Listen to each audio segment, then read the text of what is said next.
Yes, and welcome to Vasilis Garden, folks. It is freezing today. At the moment, currently 5 degrees or just under, and it feels like 0.9, checking on the bomb radar. And I'm just standing in front of this little garden bed here, which in the past we showed you that we didn't have completed. We had the cabbage going in there, the purple and the green, and some lettuce, but we actually just planted out some more kale. These are the little ones just over here, as you can see.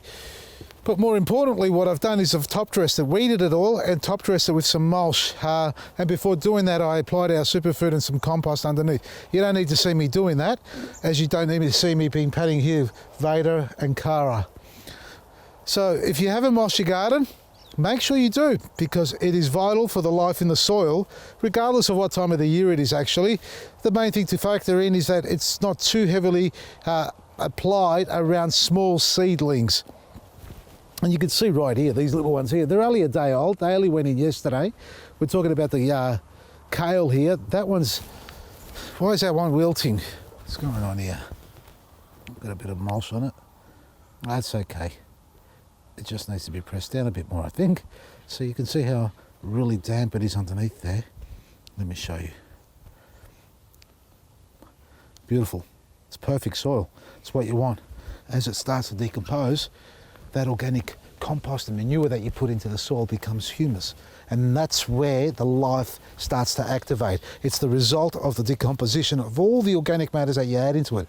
Folks, it's not just chicken manure, animal manure, or sheep manure. It's actually, and this is what I think we should be calling it, chicken mulch, sheep mulch, cow mulch, because the manure on its own is great, but it needs to be blended into the organic matter and the straw and the mulch itself. For example, the chicken manure that we've got falling out there on the mulch, the pine bark and the straw, that is in fact a mulch, but a lot of manure in it, so we should be calling it chicken mulch. That is a beautiful mix. And let's go and have a look. I know we've been there before, but I need you to see it today after all the rains we've had. Have a look at this. Come inside. Oh, you can't come inside. Oh, you can, Cara. This has been dug by the chooks. The other day we came out here and you could see all the mulch. That's what it looked like over there, all right? But since the rains come in, all the microbes and all the little composting creatures went shallow or came up in the shallow surface so they don't drown. And what does that mean? The chooks came along and cleaned it up. Now, this is chook mulch. That's what this is. Look at all this. This is what I'm going to dig up into my garden and back into my garden, folks. But remember, if you haven't got chickens, that's okay. You don't just need chicken manure. You haven't got sheep, you can go and buy some sheep manure. But look, you really got to study where that animal manure comes from. Ours are clean. They're chemical free. There are no additives. There's none of that hormones in them or whatever they put in those chickens these days. As with our sheep as well, they're all clean. So we can gather the manure and feel safe, because whatever you treat your animals, like the horses, for example, the worming tablets and all that, the drenching, that drenching goes into its manure, or the chemicals that are used there, the worming chemicals, will go into your soil, and that will kill off the life in your soil, so you don't want that. Now, these girls are hungry. Give me a second. I've got to feed them. Come on, girls. Even with the horses, so when you've got horses that have been wormed, that manure that comes out is going to carry some of those chemicals in it, and that will affect your garden bed. So if you're not sure what to buy, don't worry about buying anything at all, unless you've got your own animals like we have, and not everybody does. But what you can use is just your typical compost. You can get good quality compost, organic compost available, and worms. You can get a box full of worms, throw that into the garden and activate it, or even just the straw. Now, using straw in your garden bed, as we did there, is great. But if you're putting bales of straw, like I've done around some of my trees, and this is about a week old that I've done it to, these trees were struggling prior to that because of the amount of catnip growing around. And you can see how thick the layer of straw here is. Now, I didn't break it up completely. I just took layers off the bale and laid it on top here, and I've kept it away from the center so we don't get any collar rot.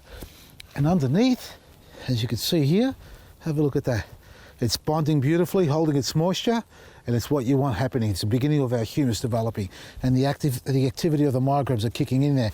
And this here, this mulch right underneath here, over time will start to decay, start to break down and activate. So that means that the bacteria and the fungi are starting to kick into this, and that's going to become a food source. Well, it is a food source, and that will start to go through into the root zone and feed the plant in turn. So the plants and the microbes with the mulch are having a wonderful party in there, and we're going to grow healthy. So all we've got to do now is build a wall around them and protect them from the bloody wind, because it hasn't stopped blowing here for the last week.